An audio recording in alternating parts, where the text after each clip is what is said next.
పేరు సాయి. ఈరోజు మన showroom Surajbhan Babulal company jewellers, Basheerbagh, Gachibowli మరియు బంజారా తరఫున మీకు ఎక్స్క్లూజివ్గా డైమండ్ సెట్ కలెక్షన్ మీ ముందుకు తీసుకొచ్చాను. ఒకసారి కూడా మొత్తం మీరు డిజైన్ చూడొచ్చు. ఇవంతా కూడా మీకు రోజ్ గోల్డ్ పాలిష్లో ఉన్నాయి. ఇదంతా కూడా 18 క్యారెట్.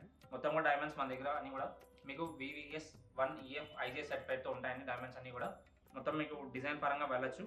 మొత్తం కూడా మీకు ఇక్కడ క్యాట్ క్యామ్ డిజైన్స్ ఇవన్నీ చాలా లైట్ వెయిట్లో ఉంటాయి. అరౌండ్ 5 to 10 lakhs మధ్యలో బడ్జెట్ ప్రైస్ అయితే చాలా బాగుంటుంది. అండ్ దీనికి వచ్చేసరికి మొత్తం కూడా దీని కంప్లీట్ సెట్తో పాటు ఇచ్చారండి. అండ్ ఇది వచ్చేసరికి మొత్తం మీకు లాంగ్ వచ్చింది, 3x4 నెక్లెస్ కూడా వచ్చింది. మొత్తం దీనికి మ్యాచింగ్గా మీకు గ్రీన్ స్టోన్స్ ఇచ్చినారు, ప్లస్ రోజ్ గోల్డ్ పాలిష్ ఉంది అండ్ రోడియం ఫినిషింగ్తో ఇచ్చారు. సో అందుకే మనకి ఏంటంటే డైమండ్స్ అనేవి షైన్ అవుతూ ఉంటాయి. మనీ కలెక్షన్ మీకు ఎంతగానో నచ్చింది అనుకుంటున్నాను. మనకి ఎందుకు ఆలస్యం, మనీ కలెక్షన్ మన store Surajbhan Babulal company jewellers, Basheerbagh, Gachibowli మరియు బంజారా మీకోసం వేచి చూస్తుంది. ధన్యవాదాలు.